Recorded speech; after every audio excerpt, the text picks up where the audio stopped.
Hi, and welcome to another episode of On Air with Danielle Gray. This is Deep Dive Conversations, and I'd like to introduce to you my guest that I will be interviewing. So let's introduce Jason. Hi, Jason. Hey, how we doing? Thanks for having me. This is exciting, and thank you for this opportunity to share my story, and hopefully that what I share will help those that listen. So that's what I'm here for. So thank you very much. Oh, you're welcome. Thank you for being on this baby podcast, pretty much. Yeah. And thank you for helping me help other people too, just by interviewing you and by getting the word out of all these struggles and issues that we can overcome and hopefully find hope with all these things. So let's get Yep. into the conversation, I guess. Yeah. So I remember you contacting me and telling me that you had cancer. What was that like? Um, I didn't catch the last part, but Oh yeah, that's okay. That your wife had cancer at some point. What was that like dealing with well, it was difficult and surprising.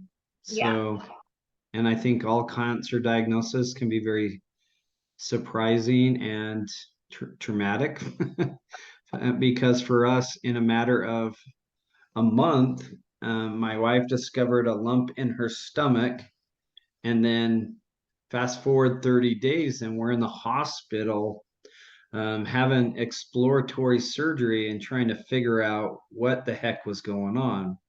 So it didn't give us a lot of time to mentally prepare or to try to.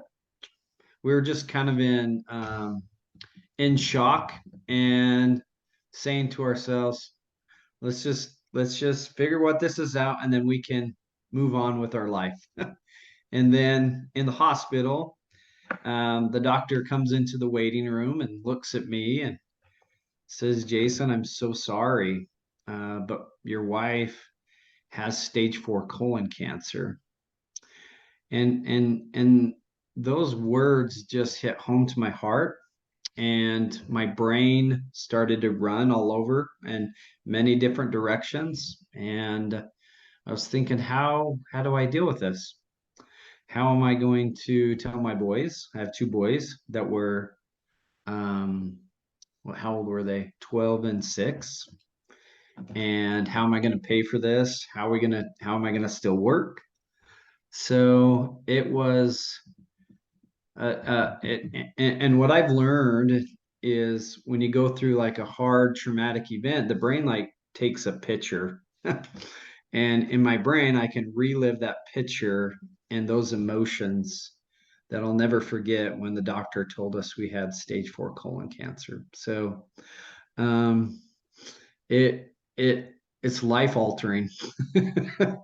And forever I've been changed from that one sentence from the doctor that your wife has colon cancer. So um, I remember being in the waiting room when my wife was coming out after surgery. Um, and this probably hits home to you, Danielle, today. So, but I'm not going to hold back because it can help, and it can help you through the process or whatever what you're feeling. But she woke up, she looked at us, and she looked at me and goes, "It's really bad, isn't it?" And I said yes, and I just started crying. Didn't know what to say and console her. And again, the brain didn't turn off, and I was just like, how the heck am I going to deal with life? Like, my life just got tipped upside down, and now I'm supposed to pick up the pieces and I'm supposed to live life. This just doesn't seem fair. So I remember running down the hallway after the doctor, and I said, Doctor, what are we going to do? Like, how are we going to pay for this? How are we going to, what's treatment look like? How long is she going to live? Is this going to be success? And I was just like, because my brain couldn't shut off. And the doctor looked at me again and said, Jason, you're going to be okay. And at the time, I didn't think I was going to be okay. And then the doctor said another phrase that I'll never forget. It says, Jason, cancer has a way of enhancing your life. And at the time, I didn't want to hear that because I didn't want to know. My life was good before this traumatic event, this life altering event. My life was good, and I was enjoying helping my family. And now the doctor says this is going to enhance your life. So I was angry and upset, and I was just like, why is this happening to me? Why does this happen to me when and my role is I'm a therapist, and I was helping people in recovery and helping with active addictions. And I was just like, I got to keep helping people. I don't have time. And it just didn't feel fair. And I just, this heaviness sat on my shoulders. And I know for me as a male, I was like, well, I got to be the strong one. So I took my mask and I just put it on, the strong person mask, that I got to be okay, because if I'm weak, then everybody else is going to struggle. So I just was struggling inside, but I put on a mask to protect my emotions so that I could try to get through what had just been dropped in my lap. I'm like out of on my mouth to deal with it has been my kind of role. And yeah, I completely understand where you're coming from. I, that is just mind blowing news. I can't believe it. And just to know that you're a therapist already and helping people, that's unbelievable. How did your boys take the news? Because how you were dealing with it? Yeah, that was a hard news because what are you going to tell them? Yeah. Yeah. How do you tell kids? How do you? How do you tell mom that, or tell the boys that mom's going to be sick, mom's going to be going to the hospital all the time and taking a lot of pills? And it's just like, gosh, I don't know what to tell them. And we sat on it for a while because I didn't want to freak them out or didn't want to scare them, Yeah, that's understandable. but I wanted to be open Mhm. to as much information as they wanted to hear.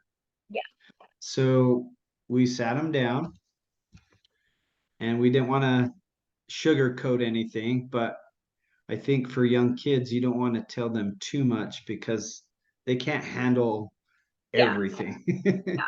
But they know what's going on, so it's better to tell them like as much as possible Yeah, because they're notice kids are observant. So I wanted to say, Boss and Cooper, we went to the hospital, and mom is sick, and she has cancer.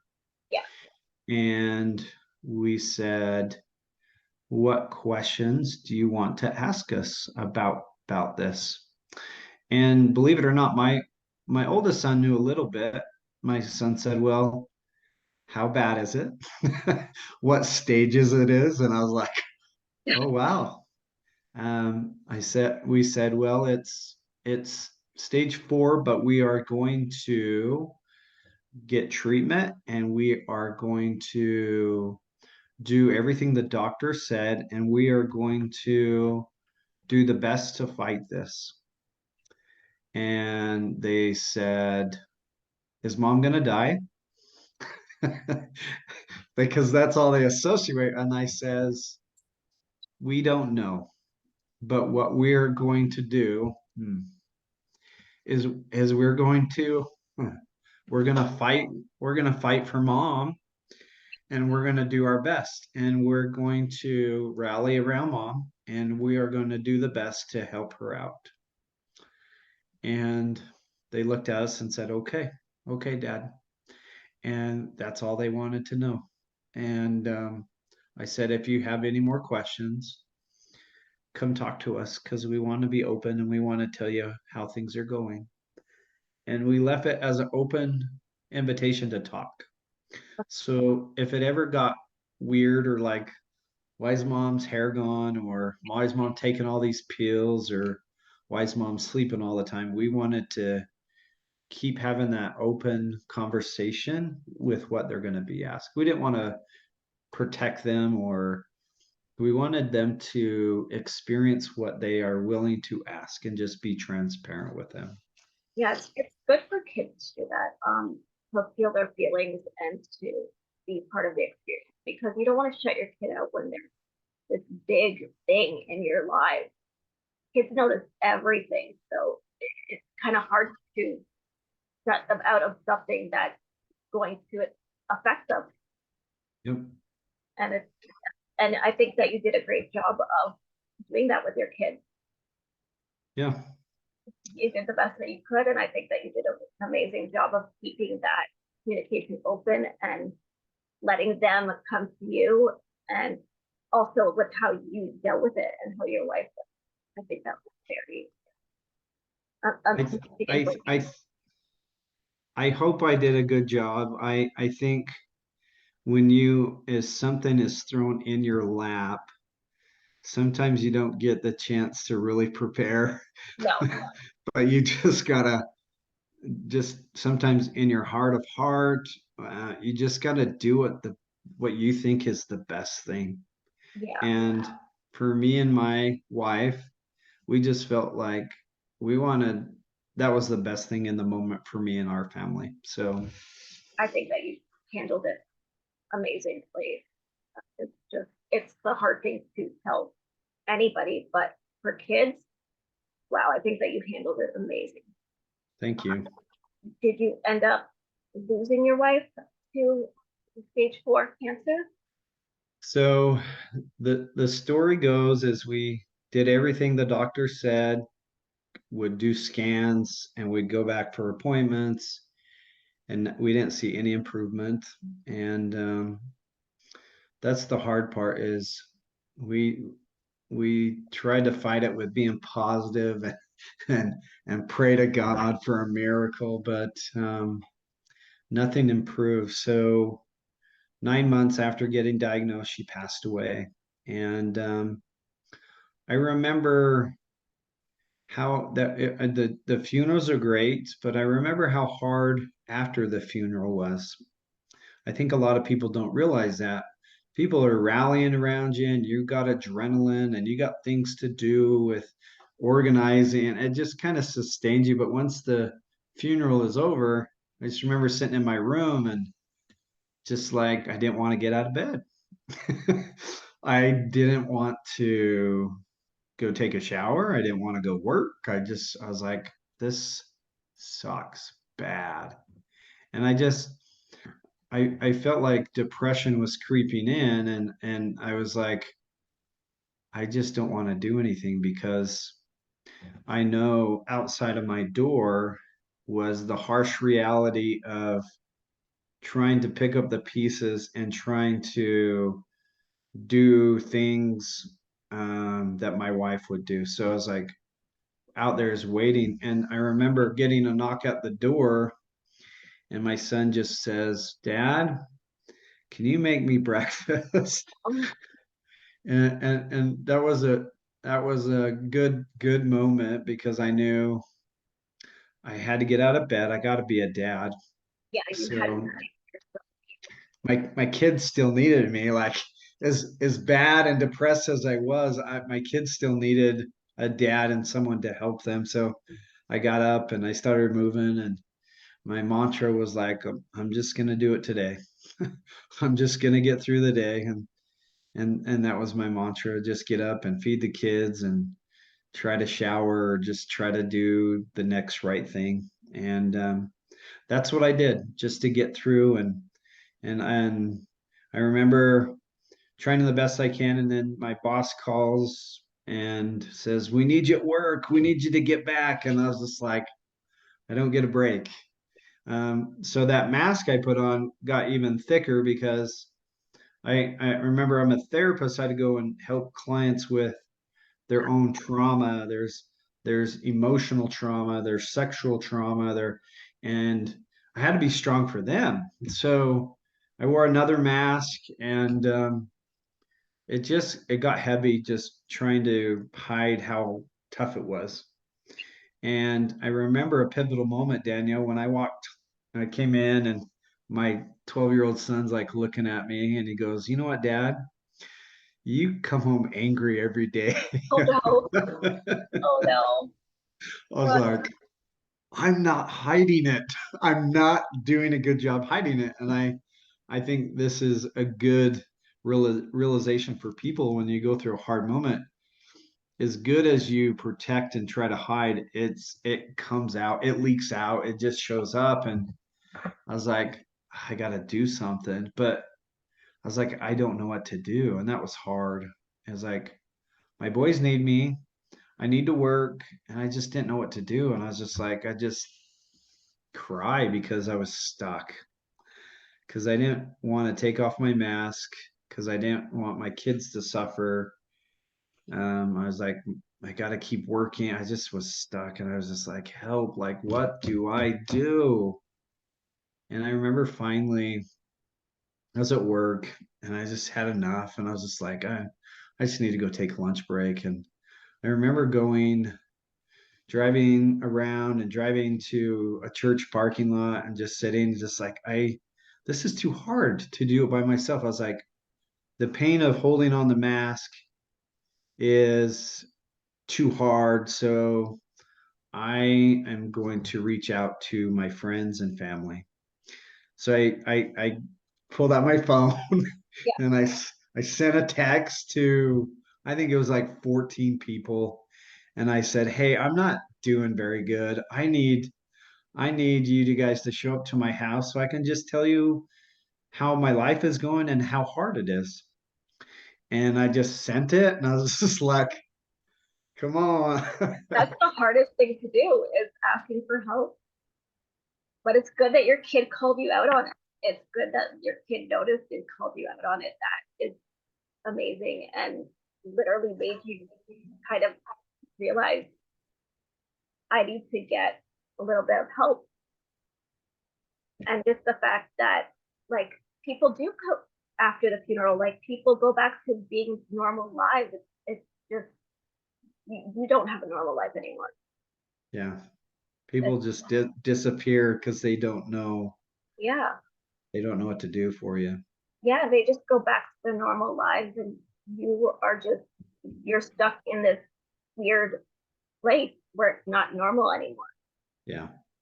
But it's good that your kid noticed and called you out on the hey, you're not happy. Yeah. Great that your kid was like able to be so open with you and say, hey, you're not happy, Dad. Like there's something wrong, and it made you kind of go, okay, I'm gonna do the worst thing like that. Like I have to do. I have to ask for help. I don't want to ask for help, but like you gotta ask for help sometimes. It's the hardest thing to do, but you gotta do Yeah. it. So I understand that completely. Well, it was very hard. Again, when I talk to people, it's hard for a male to admit you need help and be Oh yeah. vulnerable.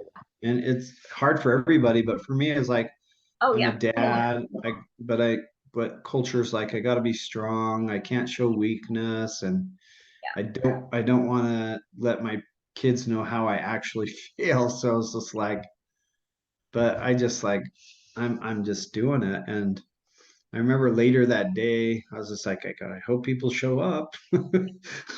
And the amazing part is everybody I text that day showed up to my house, and we sat in my living room, and I finally just surrendered and just took off my mask, and I just began to cry and just tell them how hard it was.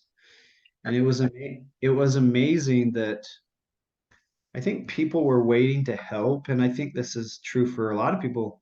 People are waiting to help, but you almost have to give them an invitation into that circle to begin either asking you or sitting in those emotions with you. And that's what I did. I noticed people were just crying with me and they're just saying, "Is there anything else, Jason?" And it was liberating, and I was just like, take off my rocks, my backpack I've been carrying, and I just put them down and said, this is too heavy and I can't do it much longer. And so it's like I called my own intervention. Yeah. So for them to just say, Jason, you're not doing well, like, let's get you to somewhere. And Um, um, they didn't do that. They just listened, and they listened about what I needed help with, mhm. either with meals or the house or different things. And they made note of that. And in that healing team, we made a captain of the team, and the team could, and that could be my person that would reach out and help me. And also, what I did is I made a code word whenever things got super hard, overwhelming, I was triggered. I could text that code word to my team captain. And what that team captain would do is when we left, everybody had like an assignment that they could do and help me with. And if I ever sent that code word to the team captain could throw it out to everybody, and everybody would go into action to start taking things off my plate and helping me deal with things. And the amazing thing is, all I had to do was send one word, and everybody could go into action and everybody could help me. So when I would send that, my parents would come over, they'd do my laundry. That took stress off. Someone would take care of my yard work. That would take stress off. Someone would start bringing meals in. That would take stress off. Someone would start texting me uplifting messages. That would take stress. My friend would take me to lunch. Someone would come take off the kids, and I could breathe because I had didn't have to worry about those stressors. And I was like, oh my gosh, this is my healing team to get better. They really wanted me to get better and help. And it was probably my turning point of feeling happier, and there was hope again. The community, that's amazing. And just one code word. That's Yeah. that's awesome. One. One code word. That is good. People should be taking using that with their community and their friends and their family, because that is brilliant. And it does take a lot of stress off. Just these little things take stress off, and I can't believe what you went through. So I'm still in shock because it's just your story is so. I'm sure other people have stories very similar to this, but the fact that you're just so open about it, just it's so amazing and so sad at the same time. And I'm well, so glad that you're vulnerable about it. I see it as a gift. Yeah, And if I don't share it, then I'm not that grateful for it. And what I learned and what I did, and if it can help someone else, then it's like awesome. So you don't have to experience things that I went through. So it's I think it's for me it's also healing to talk about it. And I think what's nice is at the beginning when I started talking about it, I would get really emotional and overwhelmed, and then I wouldn't be able to talk about it for like a week. it's exhausting to kind of let yourself feel. Yeah. Yeah. But what I've noticed, because someone says, how did you know you're getting better, Jason? Well, and I when I talk to people that have gone through trauma and addiction and difficult moments, is at the beginning, obviously your intense emotions of sharing your story is going to be like, Oh yeah. and that's normal because of you're just reliving those experiences. But what I found is as you lean into the discomfort and you share, don't share the same story and you get to the same point every time, but challenge yourself and go a little bit more. And as you share more, your intense emotions, each time you share, they decrease. And and when you that's how you know you're getting better is that the intensity of those emotions are small. So there's times when I talk about this and I will get emotional, but it doesn't wipe me out the rest of the day. And I was like, well, there's still a little bit there, but I know I'm getting better because I can still enjoy the rest of the day. And that's awesome. Getting through it and you're healing. Oh gosh. So how did you find a way to kind of help other people through these feelings or these processes? Because I know that you're a therapist, but did you go beyond that? I did. Um, so after that healing team, um, I realized my emotions and how I was living my life was my brain was on auto replay. Yeah. I was replaying what it's like to take care of my wife, what it's like to have her deal with cancer and dying. And those emotions were just going over and over. And I was feeling the emotions over and I wasn't getting better. And I was like, I can't live my life with this, my memories and thoughts on replay. So I said, I need to uh, make happy memories. So what I did with my boys is I decided to quit my job and become a dad again. My boys needed a dad. And I remember sitting down at the kitchen table and I said, guys, I care about you and I want us to be able to create some happy memories. So let's make a bucket list of things that we could do together and reconnect and be something that we could begin building our new life off of because obviously our old life was sad and but we wanted to create happy memories that built us and then continue to honor my wife. So we weren't forgetting about her and we were almost like making memories as if she was here to sustain us. And that's what we did. We just went to work and just had fun that summer. But what we did is we involved other people in the process because the opposite of grief, the opposite of addiction, the opposite of depression and trauma is really connection, is connecting back to people. And that connection, it just feels is just the way to heal. So I connected back with my boys, connected with friends, connected with God again after being angry and upset. Or And I was like, oh my gosh, this is my team that is helping me through this process. So that was important to do. And I don't know if everybody can do that, but we our things were really simple. A couple of things on that list were we planted two trees in my wife's honor in the backyard, but we wrote letters to her and we put them in plastic bags and we buried them with the trees. And I invited some of the neighbors that knew my wife, and that was a special moment for us. Um, we went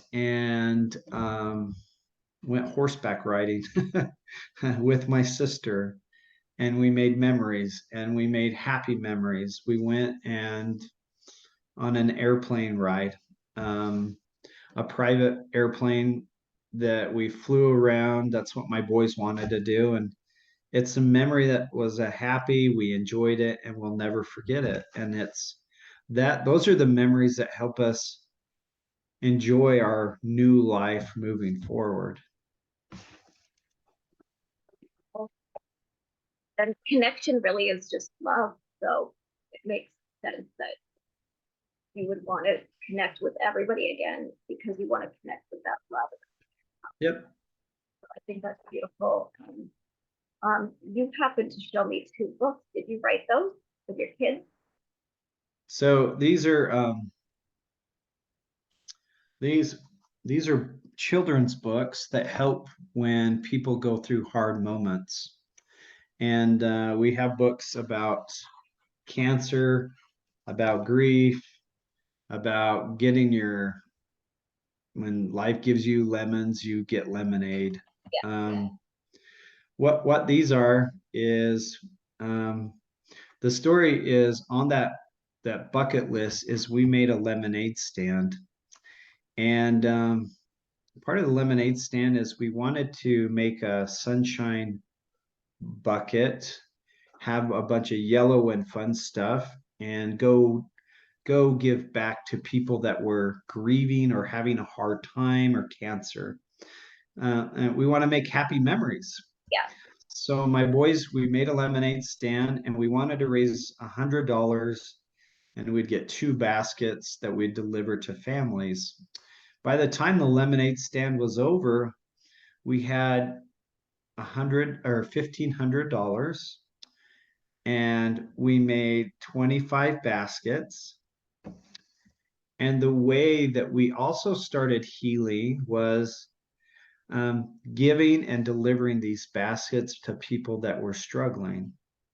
And it's truly empowering and healing to be able to take your suffering and put it over here for now, but also go cheer someone up or go help sit in those emotions with people. And I remember delivering the first couple of baskets, and my boys came out and they're like, that was awesome, Dad. That family really needed our help. And I Yeah. was like, oh my gosh, That this is is this is truly amazing. So we started on a journey of helping and delivering these baskets because people needed it. And I began to see my boys begin to shift. Um, and it was almost like therapy for them, where they were less angry. They were talking about how they were feeling. Um, Instead of just coming home and maybe jumping on the Xbox or just checking out, they're saying, "Hey, can we go shopping for yellow stuff? Can we go shopping for the baskets?" And it was like they were processing their emotions by helping another person heal. And it was like, I can't believe this is happening. This is so cool. And for me too, I was finally healing from the inside out. And I wasn't waiting around for my pain and my traumatic event to get better. Because I knew if I just sat in my bed that day, I would still be there. But I had to take a step forward and lean into the storm so that I can get happier and healthier, and I can enjoy that with my boys. So this became so powerful. And we also felt like people needed resources and tools. And me and my biggest support, we began to write these books to help families and teach them, and because people needed them. I found there's limited resources when people grieve or go through cancer, and I was like, they need those. Let's go create those for people. So that's where these books came from, is not being able to have resources to help. And now we created them so that we can share them and give and have experiences to help them get happier and healthier. and you have such beautiful basket names too. Do you mind sharing them with me? And our What's that? What's that? mind sharing the basket names with our listeners? Because I know they have such beautiful basket names that you have for each.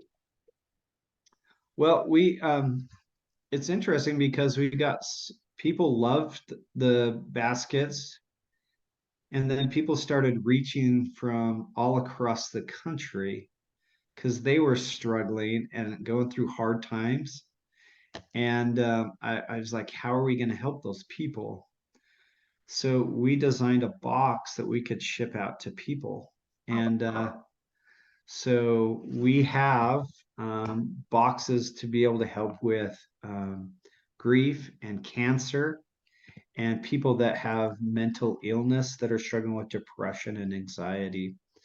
So those boxes, one is called the Sympathy Hope Kit, and the other one is the Hope Kit for Cancer.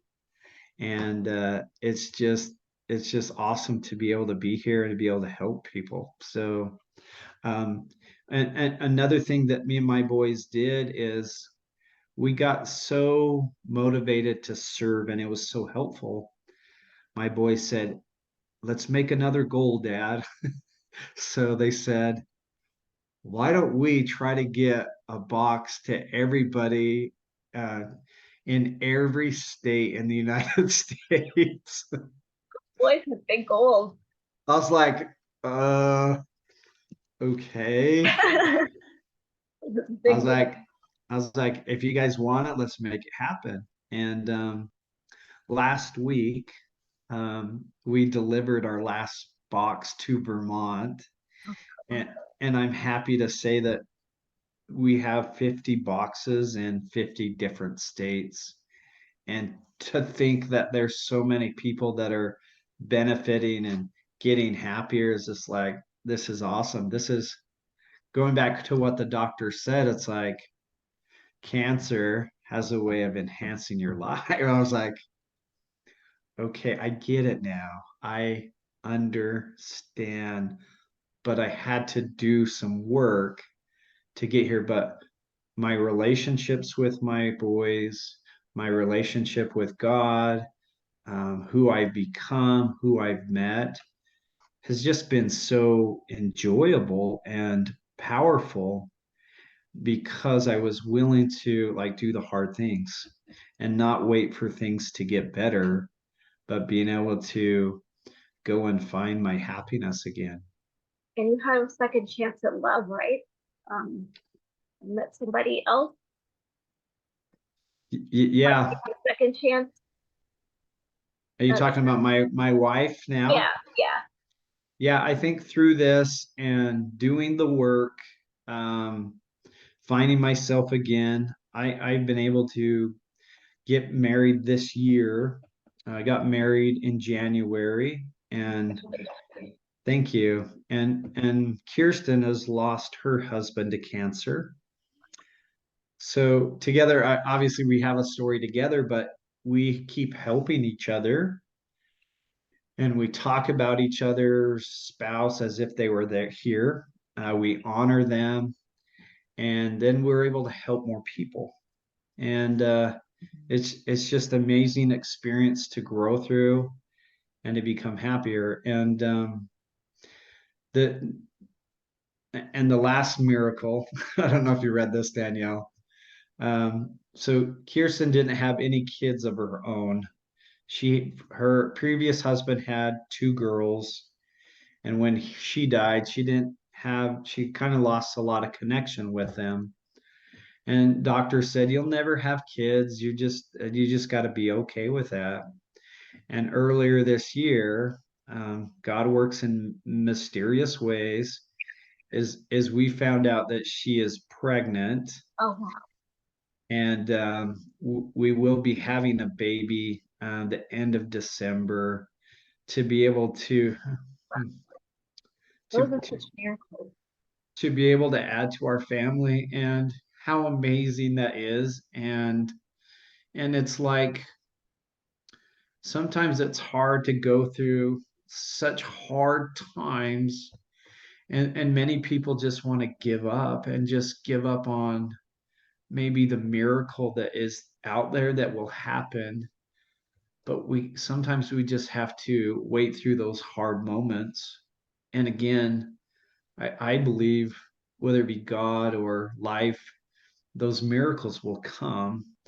But again, we have to do the hard work sometimes to allow the window of opportunity to come back around. And I can honestly say that. And hopefully this gives hope to people that are maybe sitting in it and struggling and just saying, life's not fair, or why did this have to happen to me, or um, I didn't choose this. Hopefully, my story can help you find hope again, because life can be good again. Um, those memories don't go away, but I know that life can be good again because what I'm experiencing in my own life. You inspire me. Just your story inspires me. What I've been going through. Totally. And I think that your spouses gave you that miracle baby in some way. Miracle Yeah. child. I think so. I think that like your spouses work to do that and send you to each other. And I think that's, yeah, it's just amazing. Where can listeners actually find your basket? Oh, it's hopekit.com, Okay. and it's like hopekit, KIT.com. And you can find the kits there. You can reach out to us if you want, if you're inspired or you want some more guidance. My email is jason@hopekit.com. Happy to reach out and help you in this process. It's amazing. It's amazing that you found a second career out of this, a family kind of career.